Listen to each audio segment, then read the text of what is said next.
Welcome to the Wellness on Tap podcast with your host, Dr. Debs Eastwood. Oh, bless you, Nikki. I'm so happy to see you sitting here. It's a Makes pleasure. me really, really pleased that you've travelled up today to come and see me. Oh, it's a joy. So we've got so much we want to talk about today, and I'm wondering where is the best place to start? Because I know a bit about what you do now, and I've had a little bit of an experience of it, those tasters that you put on, which were just glorious.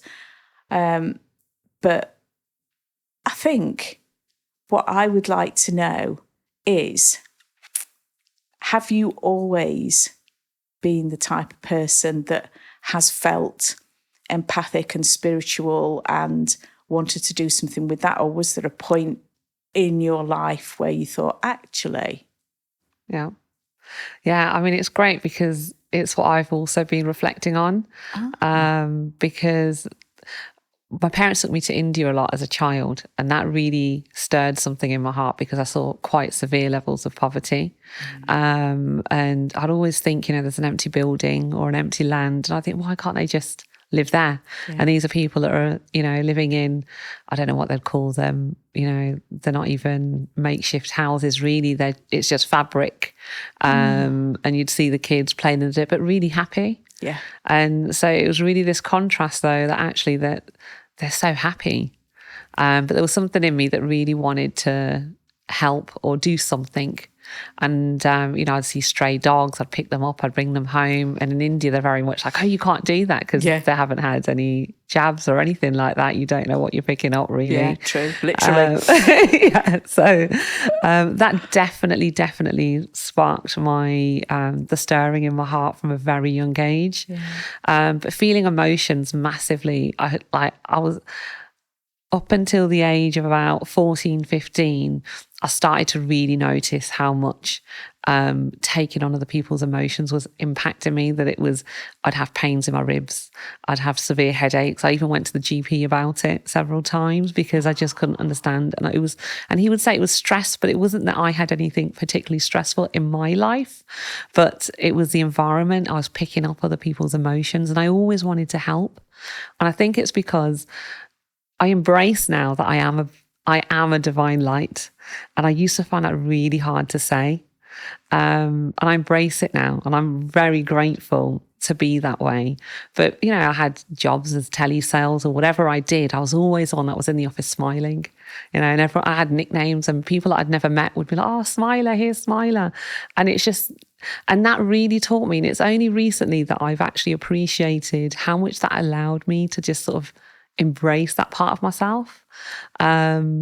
It's all of these things that essentially helped me embody that. And it was only later in life when I came across Buddhist meditation and sort of started in my 20s, I had hypnotherapy. So that went back to inner child healing and my earliest memory. I was a baby and I'd heard shouting and conflict. So I hated conflict and I would freeze. And it was only at that point that I realised the impact of other people's energy and emotions and the circumstances around me, and so how it was that a penny drop moment. Yeah, massively. And my dad had a nervous breakdown when I was about 14, and again I didn't know how to understand that. And so in my culture, I think it is a cultural thing, and no one's really been taught how to sit with emotions, and I think generally we haven't. It's not just a cultural thing, but we don't know how to sit with emotions. It wasn't something that I was taught, and if I did have emotions, it was very much you felt why do you feel this way? Like you shouldn't feel that way because you've actually got an easy life, or this, that, the other. So it made it really hard to sit with that part of yourself and actually digest how does my dad's mental health make me feel, not understanding, seeing my dad in this situation where he was actually in a hospital as well for a while, and we had to leave him. Now he was showering 3-4 times a day because he'd forget he'd had a shower, so it was a lot. And it was only later that I realised the impact that all of those moments had. And when I was about 16, there was a lot of stress in my parents' life. And I was in my room and I was just crying, and I was just I was talking to Source really, and I was saying, like, why can they not just have a month where they've just got peace, or just a week where they're not going through some kind of stressful situation? And I was overcome with this wave of peace, and I just felt being divinely held, and I felt like my angels were there. And it was like, and they spoke to me and they said, but Nikki, there's nothing in your life that you don't get through. And there's nothing your parents don't get through.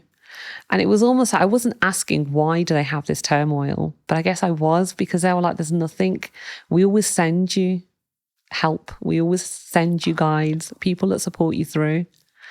And then from that moment, I just felt my guides with me all the time. Wow. Wow. That is a fabulous story. Spine tingling. Lots of little moments there to tease out. I mean, I can understand as a kid, you sort of like, a lot of kids would be like, oh, this lovely dog or whatever, you know what I mean? Let's look after them. And I think I brought home a stray bird one time as a kid, and my parents were probably exactly the same. What are you doing? You know?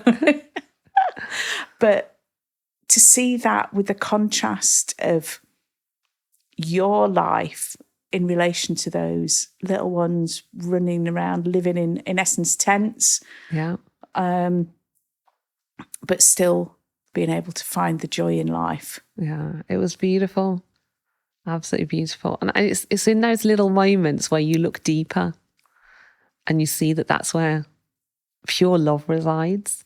And actually, they're no less blessed than me or anyone else. And it teaches you so much to actually really go deep into that moment and to see that my life is no greater than someone in that situation, because they have joy. They've got love in their hearts. If you have joy, it doesn't matter, does it? Yeah. And what I thought was really interesting, you mentioned as you were getting a little bit older and there were troubles with your parents and, you know, being upset with each other for life circumstances, no doubt what life throws at us, is that we're not taught. And I don't think it is just a cultural thing. I think it's a global thing. Yeah. That it's very rare for people to be taught how to deal with their own emotions, never mind those of others. Yeah. And the fact that the emotions of others can have an effect on us that can manifest itself physically. Massively. I think it's everything, you know, because every emotion that we feel, it's not just, the name emotion doesn't really embody what happens. It's a physical reaction. You physically feel every emotion, every experience you have. You store it in your body. And I've seen a lot, because of my culture, I've seen people carry stuff from decades ago and they still talk about it in the present. And Really? And I'm like, look, and it's difficult because not everyone wants to look at that, and there's comfort in there.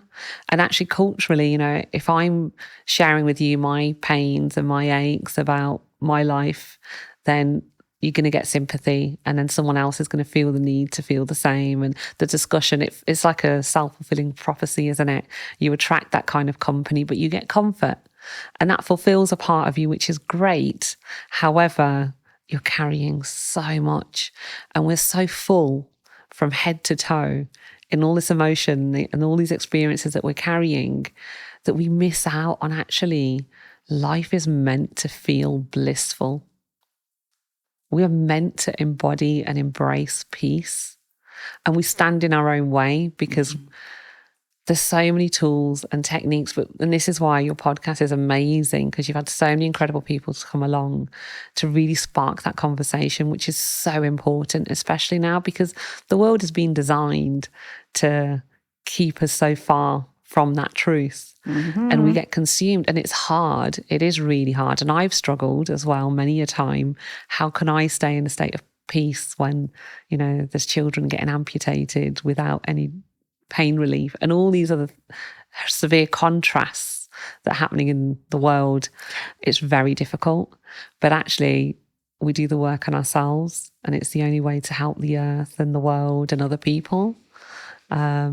But yeah, life is meant to be blissful, and we're carrying so much. And actually, it takes a lot of effort to carry all of that. Doesn't it? It takes so much effort. Yeah. Yeah, some of the sessions I've had, Reiki is one that's jumped to mind, and especially Reiki with crystals. This lady that was doing the session afterwards, she goes, I'm exhausted trying to pull all this stuff off your shoulders because you carry so much. Yeah. And I thought, yeah, I know, but it's interesting to hear somebody who visualizes it and perceives it differently to me and is outside of me. Yeah, yeah. Actually being able to have a perception of that and to verbalize it. I think it's massive when someone verbalizes it, because you know it, but when someone verbalizes it, it puts it out there. Yeah. And then you have to kind of address it and say, yeah, okay, I can't ignore you anymore. Exactly. Yeah, I completely agree with that. And I did feel a lot better in the immediate aftermath. And I was actually at Nova's retreat at the time. So I was in a gorgeous environment. Oh, beautiful. Anyway, the, supportive, loving, and it's always the way. fun. It was when you were meant to receive the message, because you're going to have the space to hear it. Yeah, which was glorious. So, I've tried to change bits of me as a response of that, which is all part of my journey, isn't it? It is. And that's the beautiful thing. We all have such a journey, but actually we try to be responsible for everyone else. Whereas actually, if we were all just responsible for ourselves, and that's where it starts. We have to be responsible for ourselves, because only then can we serve others. Otherwise, we are depleting ourselves. We're making ourselves ill, and that doesn't help the other person. And so really we need to take that responsibility for ourselves. Of course, you're going to have a support or a network around you, people that help you with those techniques. I mean, I've had some incredible teachers and guides, and so grateful to every one of them, because they naturally lead on from the next layer to the next. Yes. So do you think there is a way that you can see people becoming more aware that this is something that every individual needs to do? Yeah, I think everyone wants to feel more at peace. I think the world has become a very stressful place. Cost of living, general day-to-day, serving, looking after kids, doing this, doing that. We're always doing. And I think people are really missing just being, and they don't know how to be. They don't know how to stop and without doing. And there's so many people that I talk to and they say, I can't just sit and just watch something because I feel like I should be doing something. And there's other people who haven't got the motivation. And there's loads of different people in different ways, but every person needs that connection to self. And we seek externally. We seek externally only what can be found within. And that's why my passion for doing what I do really grew, because actually if I had the toolkit that I have now, and if I had half of that toolkit, or even just one of those things in my toolkit, I would never have gone through so many difficult situations in my life. I wouldn't have put myself into those situations if I knew actually what I needed was within, and if I knew how to connect with that. Yes. Yeah. I mean, they do say, don't they, that today's society is pushing us to look more externally. Yeah. Because it's what serves the world. Yeah, yeah. And everyone wants a lot of, honest, but I think not everyone. There's a lot of people who they just don't know. Yeah. They just don't know any different. And so they just think a quick fix, go to the doctors or go and do this. But really, what is it that's causing you to look at? What is it that's asking for your attention? And the greatest thing you can do is love yourself. And the way to love yourself is to sit with yourself and actually pay attention to what is asking you to. It's healing, isn't it? It's something calls within us that needs healing, something that needs to be set free, all those emotions, all those experiences that we're carrying.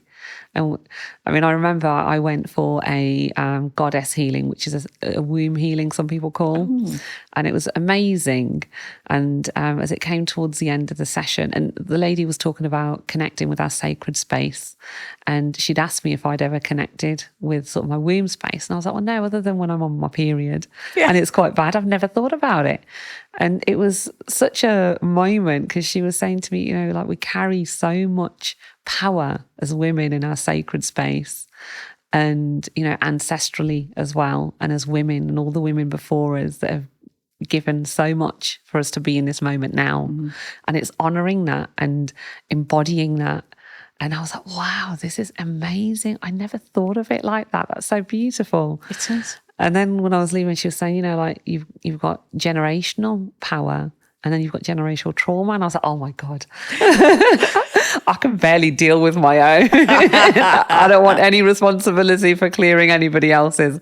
However, it's a beautiful gift that actually as you clear your own, you're not passing that on to your kids. You're not passing it on generationally, but also you're clearing the generations before. Yes. And when you start to seek, when you start to think about, I do want to connect with myself, or I do want to find techniques to help me feel more peaceful, the path just opens. You just have to set the intention. Everything will flow to you. You'll be scrolling somewhere and a retreat will come up or a breathwork session will come up. Something will call and you will know, I'm booking that. Yeah. You just need to take that first step. And that's happened to me so many times. You'd sort of drawn to things. Yeah, so many times.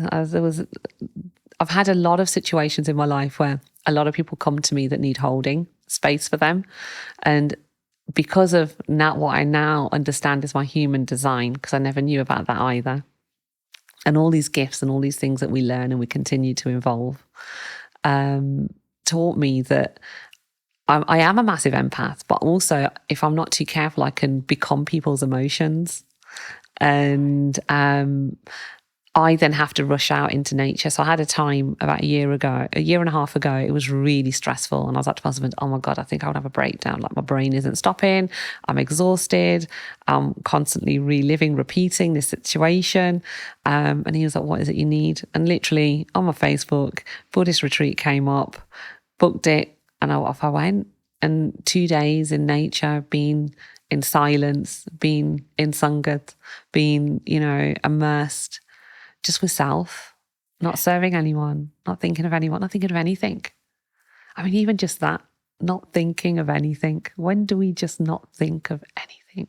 We don't, do we? That's one of the hardest things that people find that, I talk to about their problems with meditating or hypnotherapy is that they really struggle to turn their minds off. But there's so many different ways. So I always say a painting class, when you're creating creativity, when you're creating, it's just you and what you are creating. And it's magical. Yeah. It's so deep that people don't realize. And actually just sitting and seeing, popping from one plant to another, what's the colors that you see in it? Just little techniques that can give you so much. Yeah. That's why I loved what Nikki Wakeman was talking about, guiding people through art and healing. Oh, gorgeous. Inside I'm thinking, I make a mess of a stick man. But, I'm sure that Nikki, it's not about what it looks like, is it? It's the experience. Yeah, for sure. And even every stroke and creating that stick man, that's all you're going to be thinking about. You won't be anywhere else. You'll be in that moment. Though, don't try and draw a stick man if I go to Nikki's classes. Just go with whatever comes in. Yeah, definitely. So let me take you back a little bit then. So we talked a little more about, as a child, visiting India, the feelings there, seeing the other children, the animals, your desire to build something there, whether that be physically or metaphorically.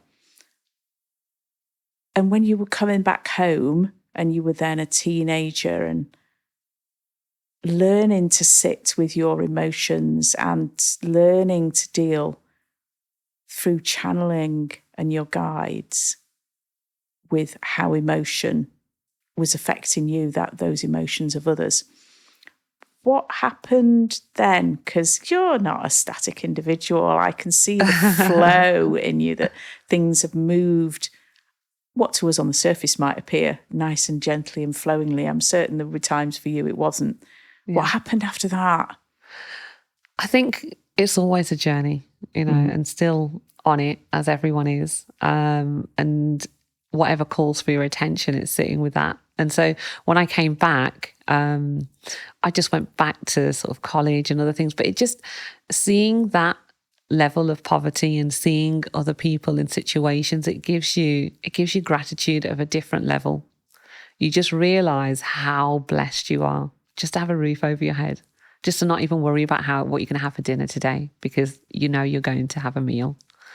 And it really gave me such a deep gratitude for everything that I had. And all these little qualities that you start to embody and you become them, you know, it changes you, and I feel like I'm changed on a DNA level all the time.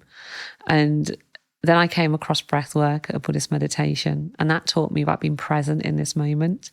Yes. And calming the mind, although it was very difficult. I'd sit there in a 30-minute class and I'd look at the clock again and again, and it would literally be 2 minutes in. And I'm like, oh my God, this is so hard. How am I going to do 30 minutes? And the beautiful thing about the Buddhist meditation is that it's just being kind to yourself, and it's just bringing your mind back to the breath and actually just observing, yeah, my mind is wandering. It's okay. And then bringing the mind back. And my parents actually tried to put me into meditation classes when I was younger at the Sikh temple. And essentially what they do is chant, which works for some, but I think for most it doesn't, because everything starts with the breath. And being present, meditation, you get so much more out of it if first you become present. And in my culture, that's not taught. Breathwork isn't part of meditation. Whereas when I've gone to every other meditation class, breathwork is very much part of it. And everything starts from there for me. So actually coming into the present moment, not thinking about what I need to do when I go home, that just gave me so much. And actually becoming more present, I'd come out of those sessions after 30 minutes and I'd feel so different. Even though my mind might have been racing for 28 minutes of those 30, just sitting with myself for 30 minutes, I'd come out of there and I'd notice the colours in the grass. I'd notice my environment around me. I'd feel a part of that environment without trying to invoke anything. It was just a natural state of being because I'd sat in meditation. That's really interesting. And I think that last statement will help an awful lot of people, because a lot of people go to meditation, breathwork, mindfulness, all these different types of classes and come away thinking they've got nothing because they couldn't stop their mind racing. Yeah. The mind has been racing since forever, since we've been born. You know, we're always thinking about, oh, what can I do next? Or what should we play? And then it goes on. And we've been designed that way. But actually, it's just with practice. And if you get 2 minutes out of 30, that's 2 minutes you never had of peace. And the more and more you do it, I think there's a lot of honouring just creating that time for self. And even just creating that 30 minutes for yourself, or 10 minutes or 20 minutes, and being disciplined about it, is setting an intention that this is important to me and I want to connect to me. And when you set that intention, it will happen. It's kind of like learning how to ride a bike, and there's so many different things, isn't it? You don't just give up the first time you fall off. No. So you go to a meditation or mindfulness class, you stick at it and you get better at it. And even if you don't get better at it, it's creating time for you and you're setting an intention. And if that one class doesn't work, there's plenty of others. Yeah. And, you know, people think that, you know, meditation is the way, or this is the way. Like we said, you could paint, you can go to the gym, you can go running, whatever it is that stops your mind, whatever brings you into this moment, to take a few deep breaths, feel the weight of your body sitting wherever you are listening to this podcast. You know, the weight of your body sitting in your chair. How does it feel? Your feet touching the earth, or in your socks or in your shoes. Just being so aware of where you are right now. And that is where my journey really pivoted, like massively. Go on then, carry on. Tell us. I want to know. Tell me. Well, I think things will come to you that you were meant to learn because you were ready for it. So I learned the breath work, and then I had hypnotherapy in my early 20s. So I did my inner child healing and loads of forgiveness. And then I came across Reiki. And Reiki taught me about clearing chakras. So I trained in Reiki. And it was like a mind-blowing thing that, oh my God, we've got these energy centers aligned in our spine and we're carrying all these emotions. And I thought, oh my God, I know so many people who are carrying so much, and that's why they behave this way. And oh, their chakra's blocked, or it must be this or that. So many things made sense. And I just thought, I need to take this to everyone. You know, everyone in my community really needs it. Like my mom's carrying so much and this person's carrying so much.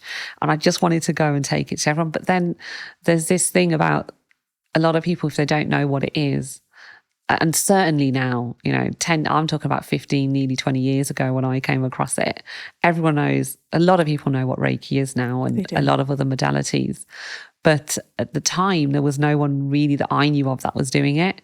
And so a lot of people are like, oh, so what is it you're doing? You know, how is this going to work? And their mind would be so in the way that people that needed to receive it weren't ready for it or didn't want it or not this. Yes. But it gave me a lot.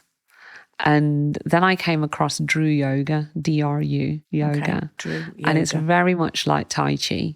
So it's flowing movements and it's all about clearing the chakras, aligning the spine. All the movement stems from the base of the spine to the crown. And so you're twisting the spine in 6 directions. So you're opening up the sides of the body, you're opening up the chakras. And a lot of people, most people are open to trying yoga.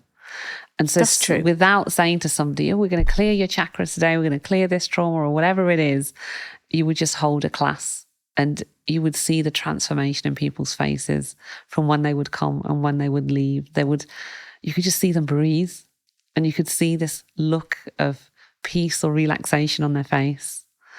And I'd always be jumping inside and yes, it worked. And I don't have to tell them what we're doing. They're just sort of healing by stealth with the best possible intentions. Yeah. And so the impact was just beautiful. And for me, I felt, and I used to say to my tutors, I feel like someone's followed me and I feel like someone's heard all of my beliefs and seen my journey so far and to design this course based on what I know about energy. And then because I'm such an empath, I feel energy so deeply. So I feel positive energy as well as other people's emotions. But then yoga helps ground me. So I'm not carrying other people's stuff. And actually, I'm always clearing. Good. I'm glad that you've got that for you. Oh, it's massive. It's been massive for me.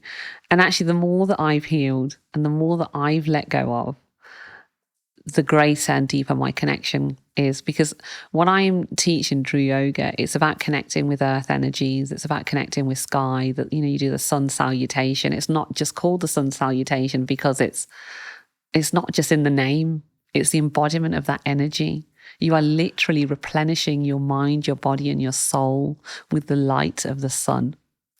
And you feel it when you go to that space. You feel the rays of the sunlight filling your blood cells.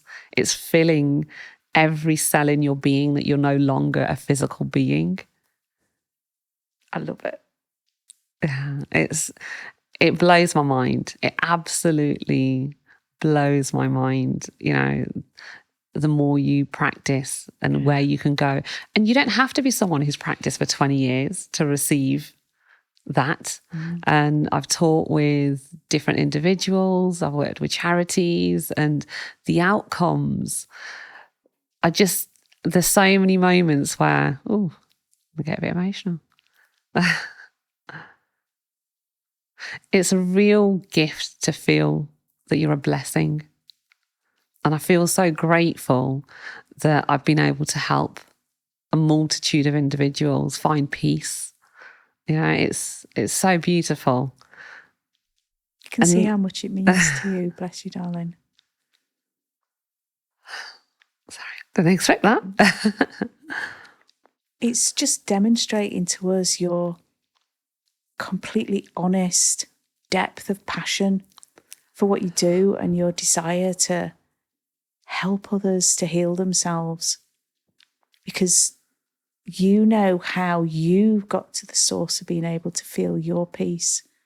And it just shines out of you that that's what you want for others. So I'm not surprised you're emotional about it. Why would you not be? It's a glorious gift.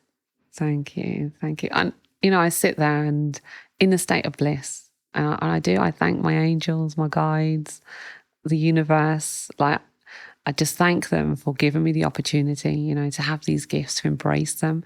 And everybody is gifted. And that's why it's so important. It's so important to connect with your breath, because that's all it takes. You don't need a profound, you know, journey to change things. You don't need to go. A lot of people think that they need to face everything they've gone through. You don't. You just need to let it go. I think that's what scares a lot of people as well, doesn't it? The thought of reconfronting whatever bad things may have. Because when we think of past. therapies and we think of, you know, the typical ways that we would be given therapy for an emotion or trauma, it would be counselling, it would be, you know, and I'm not saying that they're not great. They will give you great techniques to not feel the way you do in those situations. Coping mechanisms, they'll give you great coping mechanisms, but releasing all of that. So you don't need a coping mechanism. No. Just free yourself. Yeah. You've got rid of it altogether. Yeah. And you can thrive. Exactly. And I know there's so many people, everybody has a gift. And actually, if we connect with our breath and we connect with ourselves, we can embrace our gifts. But we are so full from head to toe of all this emotion and all this energy that we are carrying. And that's why, you know, I call it authentic yoga, because it's a spiritual practice. It's a coming home to your soul. It's remembering that you've come from divine source. We all have. And actually, we're not separate from source. Source resides within each of us. And it's freeing yourself on a cellular level, on an emotional level, on a physical, every form of level, to then replenish with universal energy, to then feel the sunlight in the cells of your being, to feel that the earth is carrying your footsteps, to feel that, you know, your angels are surrounding you with protection, and then to work with them, to remember that you're not separate from source. We are source. We are one with source.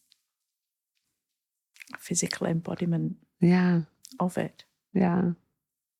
Oh, gosh, this is just delicious. So who do you sort of work with nowadays? Are there any particular groups that get drawn to you, or? Yeah, so I mean, I have one-to-one clients, and I love one-to-one work because you can go a lot deeper. But I do a lot of different things. And it was funny because I was talking to Shirley, who did my human design. She's gorgeous. And I do so many different things, but ultimately what I do is the same. So it's reconnecting with self, remembering who we are and being one with source. So it's reconnecting with source. So I work with charities. I love working with charities because the outcomes, I don't want to say I'm thinking of the right way to say it. Okay. So people that have been through things that we cannot imagine, you know, war-torn countries, or really difficult things that are beyond our comprehension because we'll never have to face it.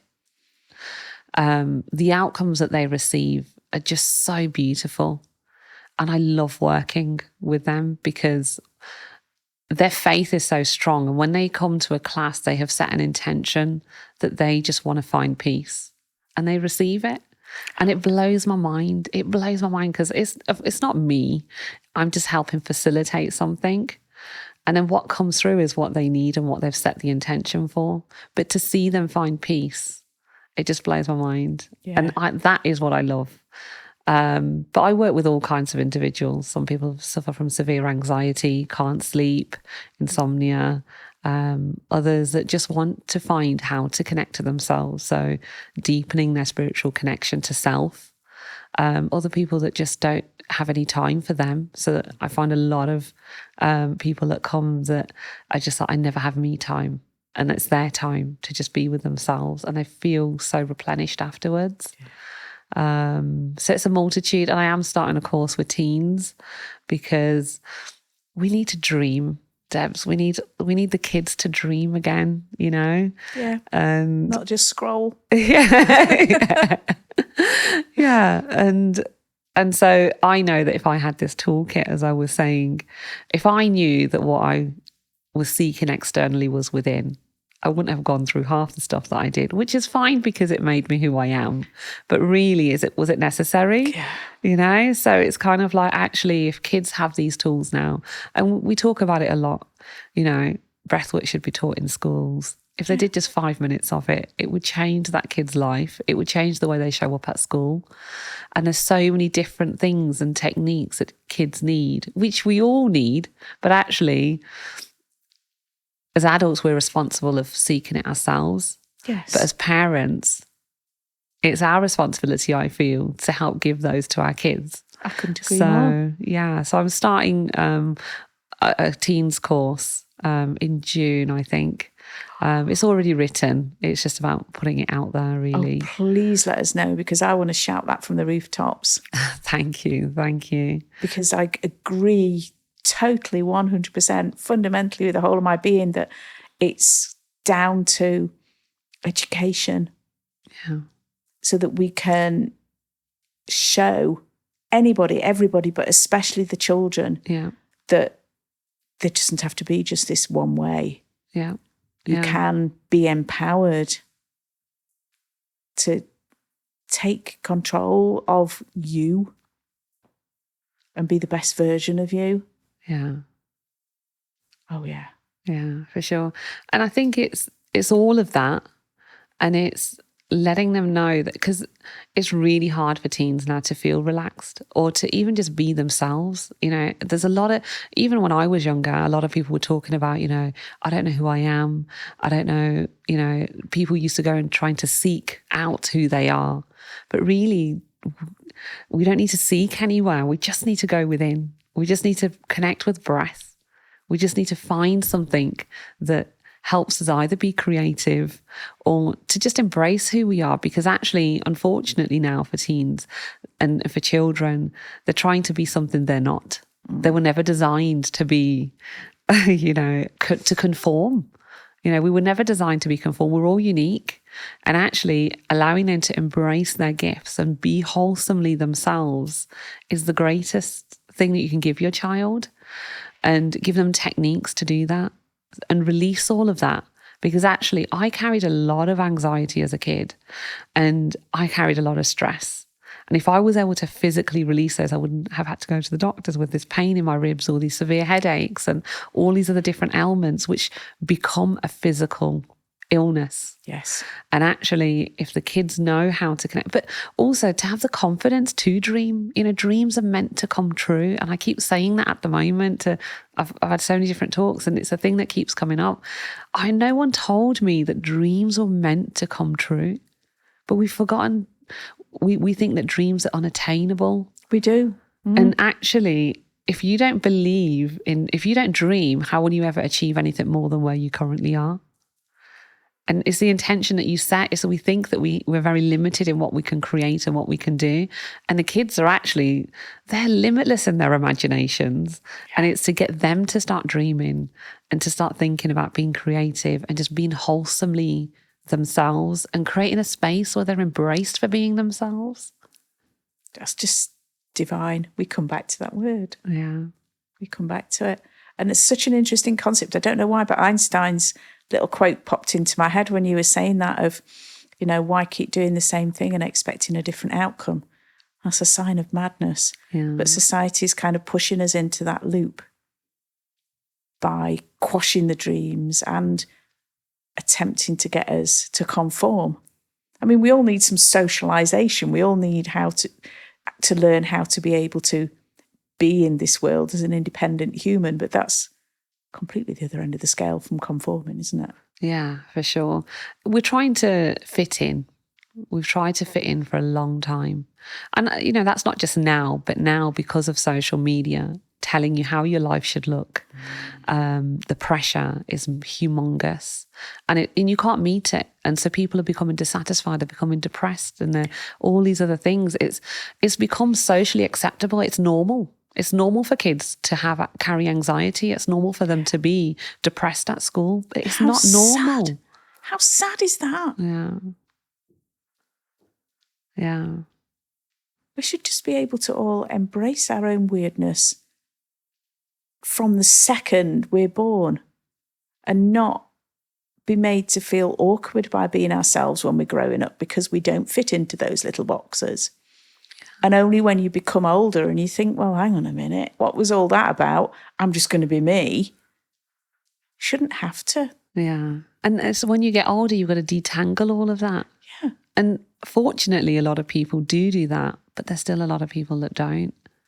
And they've never got the space to do it. Yeah. Because we're always serving others. We're just never serving ourselves.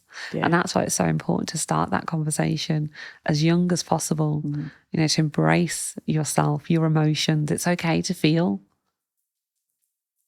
Yes. And for a practical sort of course of action as an adult, we've got busy lives, we've got things going on, especially if we have younger children. You know, we've got certain responsibilities that come along with that, the life of being an adult. But we need to have the responsibility to put in our diaries, this is going to be my 10 minutes, 20 minutes, half an hour, whatever it is, however many times a week of me. And we don't do that, do we? Not at all. It's self-love, isn't it? Self-love. It's making time for you. And actually that's what people are watching us do. So how are my kids ever going to learn how to prioritize their mental health or their self if I can't do it? And it's teaching them also. It's, you know, it's so much deeper than just this is mommy's 1 hour or mommy's whatever time.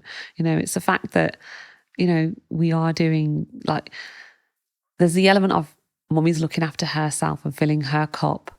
But there's also the element, they see the difference in me. And actually the way I show up for them is different and better. And then it shows them that, oh, this is a good thing. And then and then they teach me things and I teach them that actually, and they'll see that, okay, I'm feeling a bit emotional. I can also sit with my feelings. It gives them the permission to do the same. Yeah.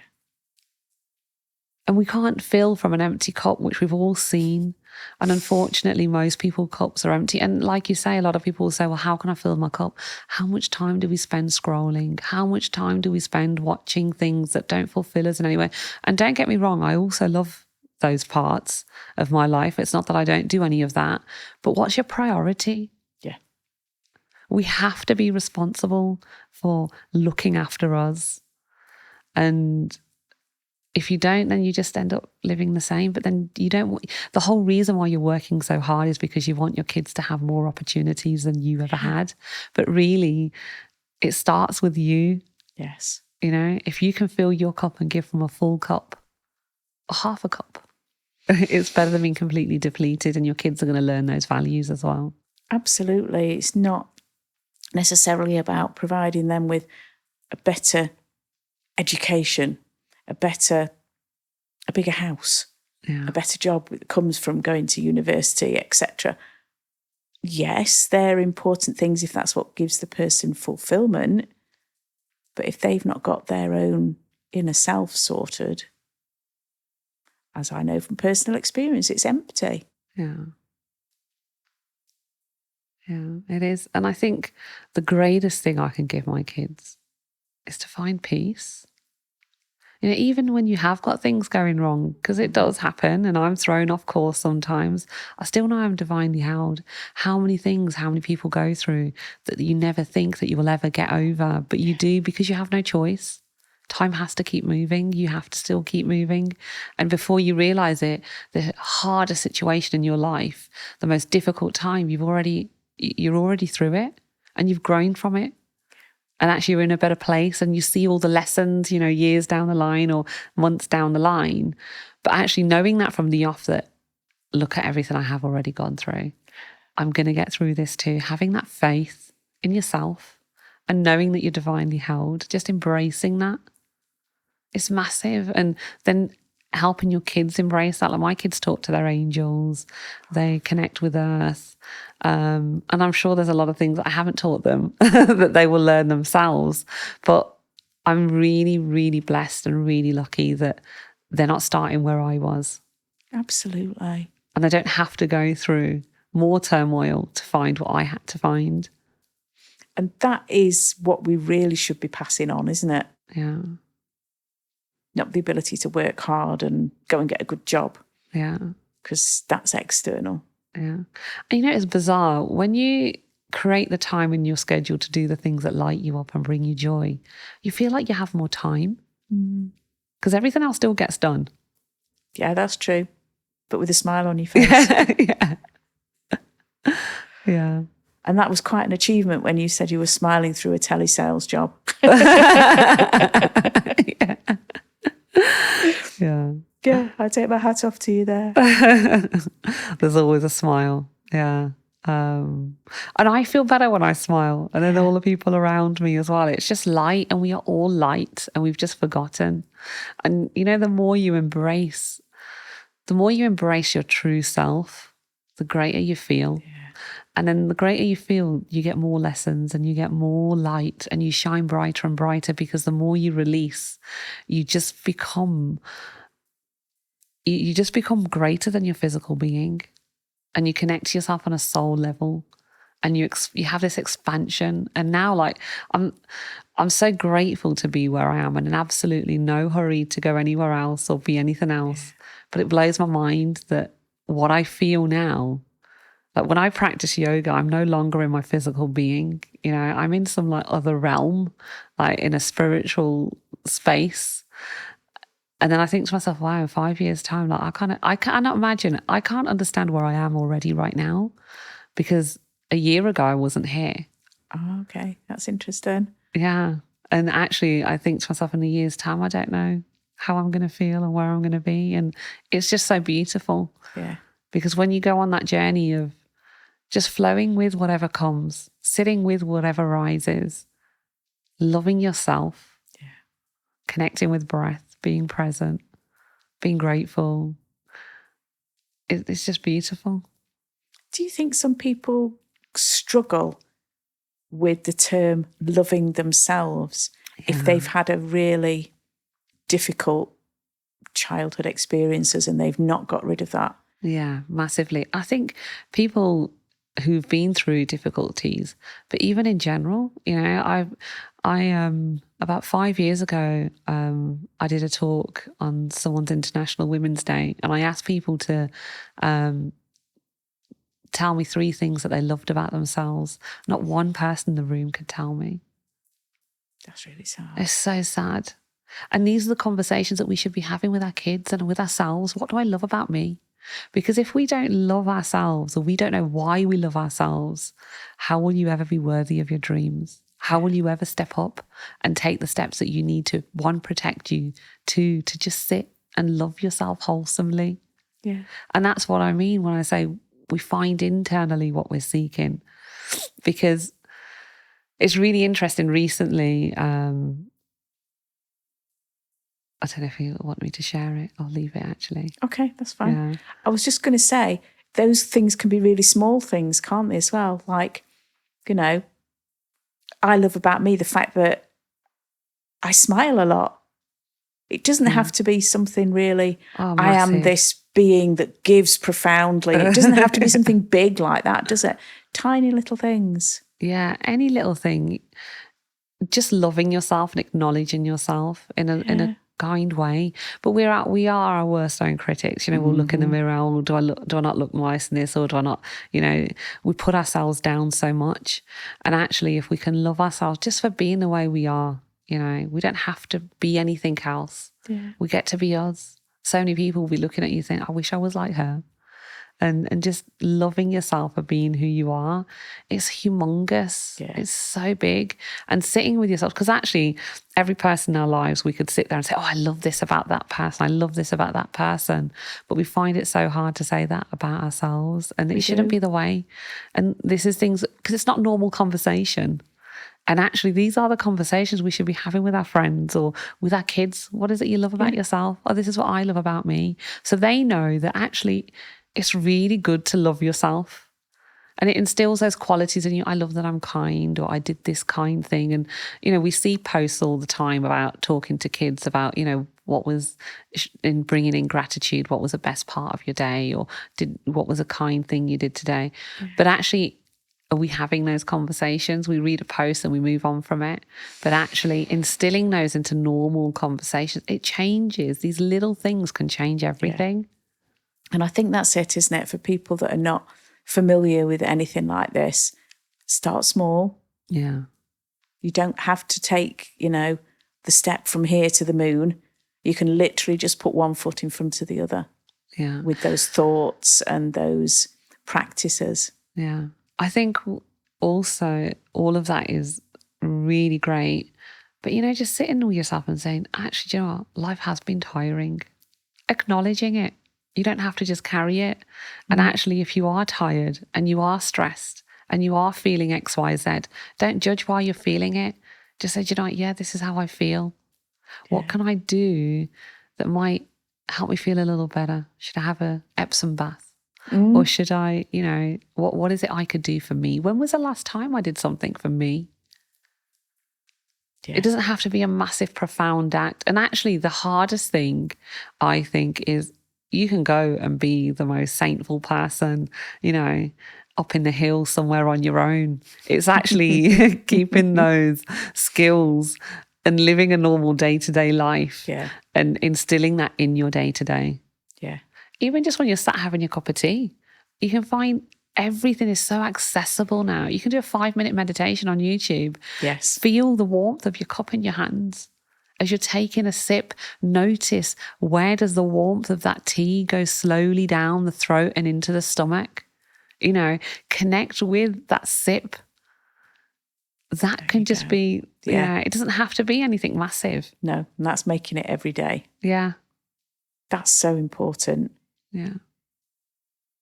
I think that's a pivotal moment in this conversation to hopefully help people that are out there listening to think, well, actually, yes, I can do this. Massively. And I think just be proud of yourself. We're so proud of everyone. Why are we not proud of ourselves? Do you know what? Even through everything, even through the way the world has been designed, and even through the way, whatever life you've had or whatever's brought you to this moment here now, be proud of every part of that journey. And just wholesomely say, do you know what? I've done all right. I love myself. I've done the best I could. I really just love myself. Just embrace all of yourself. Give yourself that gift. Yeah. And life will respond. Yes. Thank you, my darling. So when you've got more details about what's happening in June, please let me know so that I can shout it from the rooftops for you, because what you're sharing is beautiful. And I thank you for that. Thank you, Debs. Thank you for coming up today and talking with me about it. I love it. It's a pleasure. Absolute pleasure. Thank you so much. Bless you, darling.